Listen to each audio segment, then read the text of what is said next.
Welcome to the Ipsos Politics Talk podcast. My name is Kieran Pedley. Well, the Ipsos Politics team are decompressing somewhat after a crazy 6 weeks or so of the 2024 general election. There's going to be lots of podcasts, lots of commentary around those results, some of which we'll talk about today, some of which we'll talk about in the future. But to get some initial reactions and to talk about our first batch of post-election polling, I'm joined by one of my favourite people to talk about politics with, who I'm sure is sick of the sight of me and most of the other members of the politics team by this stage, but she's hiding it well. Holly Day, welcome. Hey Kieran, good to be back on home turf up in Manchester.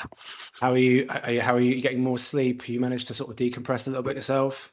Yeah, a little bit. It does feel a bit, it's like the calm after the storm, really, isn't it? After 6 weeks of kind of hardcore polling, commentary, watching every single thing that happens, watching 768 debates, talking endlessly about the election, and then it's happened. So I guess we're now talking about the aftermath. On to the next one, and weekly BBC interviews for some of us. It should be said as well. What was your take on the results? I mean, I should say to listeners and viewers, we're going to be doing a fuller debrief on this with our How Britain Voted data that should be out early next week.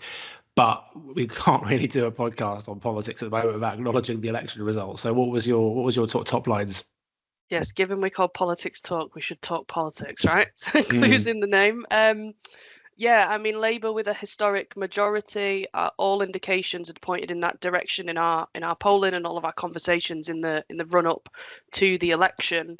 I think a few things that stood out to me were some notable Conservative ex-cabinet minister. Like, getting the language right now is tricky, isn't it? Like, having talked about certain people in a certain way for the entire time. Lots of cabinet ministers losing their seats. I think Liz Truss at around 6:30 in the morning, whilst I was having breakfast before sleep, was quite a memorable one.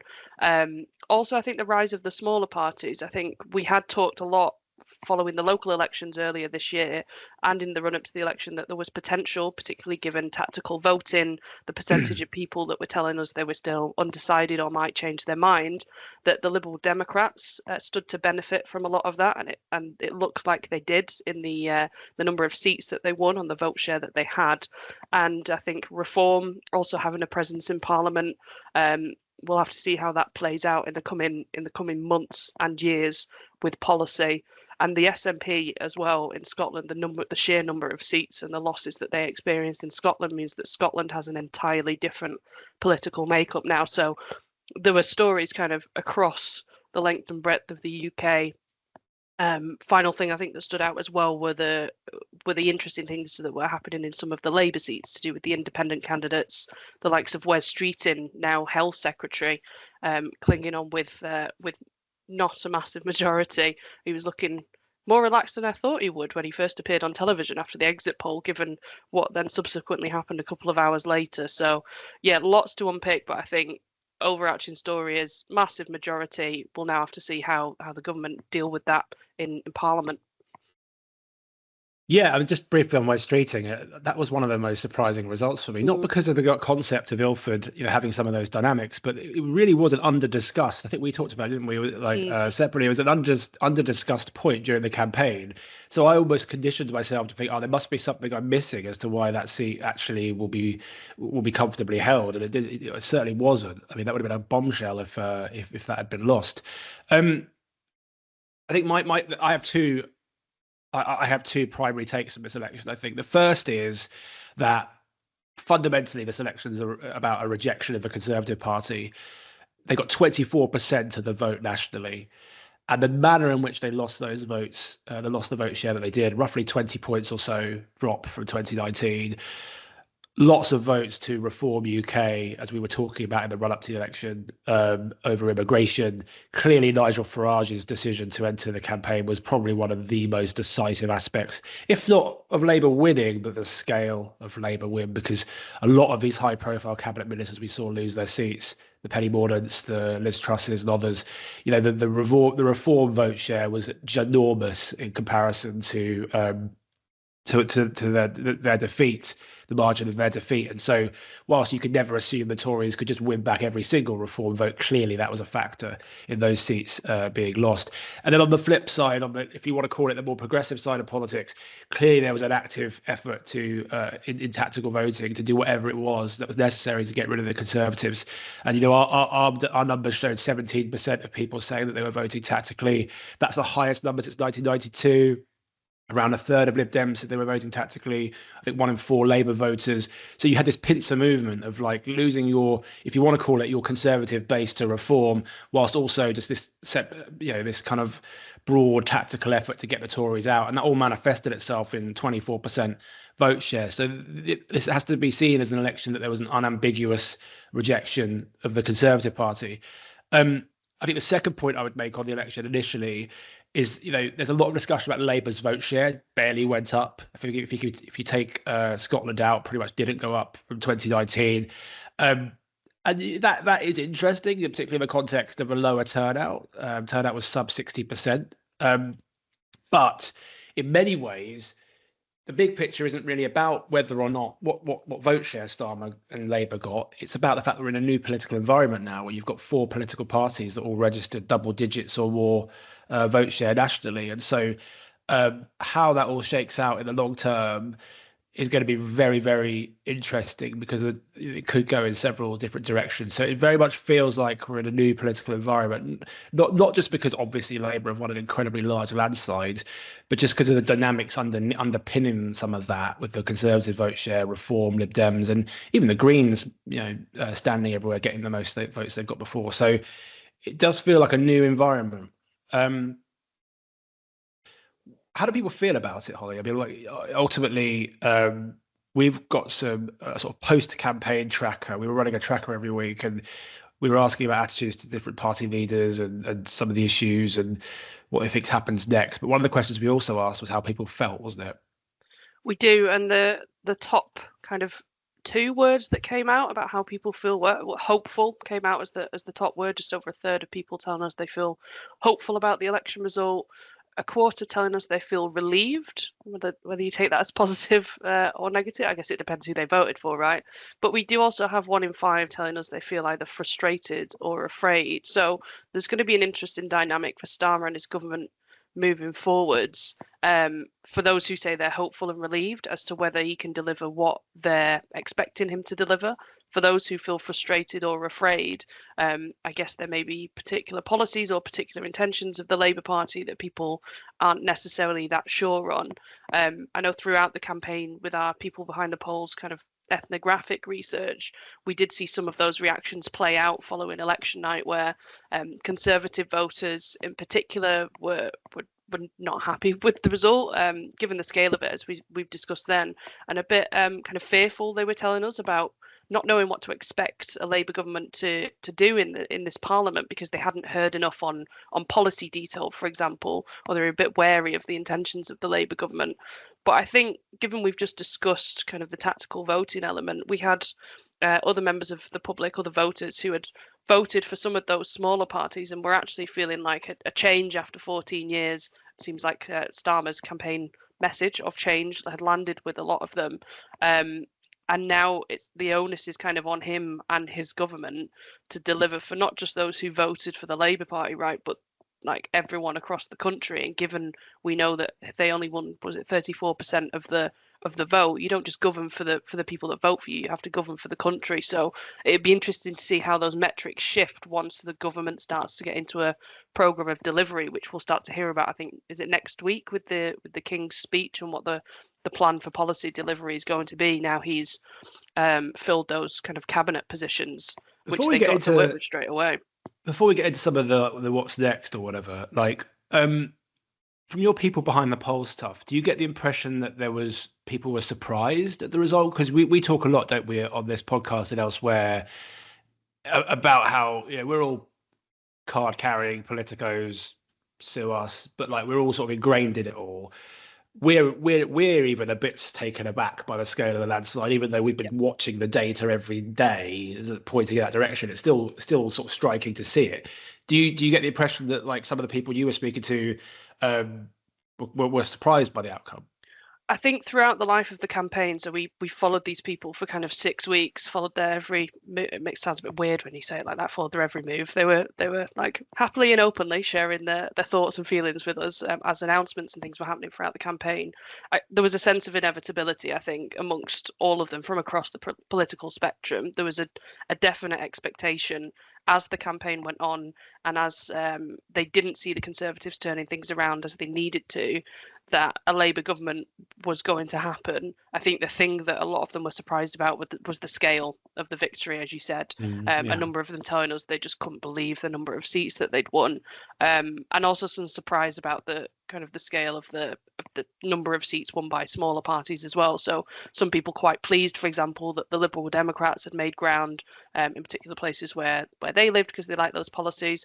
Also, a few people pleased about the Green Party having more than the single MP that they'd previously had, and those who voted for reform similarly, with a bit of a regional element of the Scottish participants just being really shocked at the kind of SNP.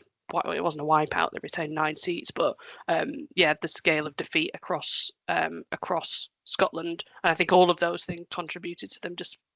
They expected this to happen, but the scale of it is what they weren't expecting, and that's potentially why we get some of those responses back in terms of how people feel about the election, with kind of maybe frustrated or afraid. If they weren't expecting something like that to happen, then I guess they're thinking, well, what comes next? What's Starmer and the Labour government going to do, given there's not been a Labour government for the past kind of 14, 15 years? So one of the things I'm being a terminally online person, as everyone that knows me knows I am. One of the things I've enjoyed is the Starmer genie memes that have been going on in the background. This is for people that don't know. This is just it's the Aladdin's genie, but instead of Aladdin or Jafar or whatever the image actually is, I can't remember from the film. As Keir Starmer's head, and it's just the point being is everything's just gone Keir Starmer's way from day one in this election campaign and so on. And now we have Ollie Watkins's booming winner the other day, and I knew I'd shoehorn in somehow, and Keir Starmer's on the way to Berlin. Why am I bringing that up? Honeymoon periods is one of the things that people keep asking about. Is Keir Starmer having a honeymoon period? Feels that way. He's probably been omnipresent in the news this week. But there is evidence in the data, on a more serious note, that there is something of an emerging honeymoon period for Keir Starmer in the numbers. So we ask every week of the campaign, we asked whether people were favourable or unfavourable towards Keir Starmer. This last weekend, we had 40% favourable, 33% unfavourable to the Labour leader. So that's a net positive of +7. In the week going into the general election, the final week of the general election, I should say, that was -7. Before the campaign, it was -13. So you can clearly see a direction of travel there. It's not unusual to see new leaders get a bit of a bounce because obviously it's fresh, it's new. You're never going to be as in command of everything as you are that first week when you're announcing your team and you've just won and you haven't had to make lots of policy decisions that are divisive or annoy people. So it's not an unusual thing, but there's definitely signs of it. When we ask people how they feel about the election, you've mentioned some of the emotions, but we also find that 39% of the public say that they feel more positive about the next 5 years rather than negative or neither. 31% say they feel more negative. So that's still, 3 in 10 saying more negative, but we're looking at figures throughout that are net positive. I was about to say, it's like a lot of times when we do this podcast, people are lingering in quite depressing net negative figures. So although +7 on favourability might not seem like a big hurrah, and there might be a honeymoon bounce post-election, it's good territory to be in, right? As a starting point, we know historically that these things do then potentially worsen over time, but to start from a positive point, I think is. Will be pleasing for Starmer. I think also on the results that you just mentioned on positivity about the next kind of 5 years under a Labour government with that 39% overall. One thing that struck me in that data set was the difference between, and I need to get this right now, 2024 Labour voters versus 2024 Conservative voters, because they're two different types of, we're having to change those figures now. 72% of 2024 Labour voters were telling us they feel positive about the next 5 years, which is quite a striking figure. Compare that to 2024 Conservative voters. They're down at 13%, feeling positive about the next 5 years. So although there may be fewer of them, that difference to me was really striking. And I think, as I said earlier, you've got to govern for the whole country. You've got to take those Labour voters along for the ride who have high expectations, but you've also got to kind of sweep up others who voted elsewhere in order to keep the mood music around the country positive. I mean, if England win the Euros, that might help in itself. We might see him flying all over the place into net positive figures with all sorts of voters. But to be able to maintain this positivity beyond a honeymoon period, however, how long do honeymoon periods last these days? About a day. Did Liz Truss get one? Depends on the honeymoon. Yeah, I guess it depends if you've gone like all out, all inclusive, or if you're kind of in a budget hotel somewhere. But yeah, the length of the honeymoon period is going to be interesting to me to see how long he can kind of maintain this, and that might enable him to then start to get some of his policies out quickly and land things with the public whilst people are still feeling kind of happy and in post-election mode, or not paying attention because they're in post-election mode, whichever camp they might be in. So let's finish for the last 5 minutes on expectations. So one of the things that we asked in the poll was about how likely or unlikely Keir Starmer's Labour government are to do certain things. So there's a list of sort of a dozen or so different things related to policy, but also so things about acting with integrity or governing effectively and things like that. So what did we learn from some of that? We learned that the public, as we have said now for a number of years, are very much focused on delivery, and they're likely to judge Keir Starmer and this government on delivery. And our issues index consistently throughout the past couple of years has had that like big four that we talk about, right? The NHS, the cost of living, the economy, immigration hovering around there as well. It's really interested on this delivery question, or how likely or unlikely do you think a government is to do X? 55% of the public overall, that's all voters, expect more money on public services in the next year, and 47% expect him to improve the NHS. This is in the next year, and we know that some of these issues are quite, well, not quite, very, like long-standing, kind of deep-rooted issues within certain service sectors that are going to require a lot of time, a lot of effort, a lot of money, potentially some patience. So expectations have been raised high, particularly on the NHS, because we know that people feel strongly about that. I mean, I was struck through the people behind the polls research quite how like vividly people were focusing on that as their core issue, and not getting the messages or the policy promises from politicians that they felt they deserved. You remember the moment in the debate where, for example, Starmer said he wouldn't use private healthcare for his family. That when we asked our participants at the end of the research, like 6 weeks later, what stood out for them, for many of them, that was the key moment. So the NHS is very much in people's minds. They're really expecting improvements, and it looks from our data like they're expecting improvements quickly. So Starmer's ultimately going to be judged on his delivery, and I think the speed of delivery element, or at least people feeling like things are changing across the economy, across the NHS, across public services more widely, that may determine how he's judged, particularly after the first 100 days, first year, for example. Yeah, and I think one of the things I've conditioned myself to do over the last few years when I'm looking at polling is to look at the opinions of the group that put a particular party in power. So I feel like the last few years I've constantly been talking about 2019 Conservatives, and I think without relitigating that, clearly that was a group that fractured. I mean, in more than half, or around half. In this election campaign. So I'm going to be watching 2024 Labour voters very, very closely. When you ask them how likely different things are to happen, clearly they're going to be more positive and more optimistic than people overall, because they've just voted for that party. But you've got more than 3/4 of 2024 Labour voters expecting improvements to the NHS, improvements to the economy, improvements to the situations of people on low incomes. What was the other one? There was a fourth one. Increased spending, right, as well. Spending more. Increased spending. And so, look, there will always be with this a certain degree, and this is probably a topic for another podcast, but there will always be a degree of motivated reasoning behind some of this. These people will probably be more predisposed to agree that there have been improvements to the economy and so on, even if they're incremental and that sort of thing. So there's a long way to go to sort of see what happens. But what we've just seen in this last 4.5 years is what happens when you don't deliver for the voting coalition that put you there. Now, for the 2019 Conservatives, that was very much about immigration and other things too. But for 2024 Labour voters, it's about different things. And we've constantly said this on this podcast. It's about public services, the NHS, cost of living, and there's an underlying sense around poverty and that sort of thing too. So that's obviously what Starmer's government have got to deliver on to try and retain as much of that coalition as they can. I mean, I can't talk about the next election now, but it's sort of 4 years or so. 4 years or so.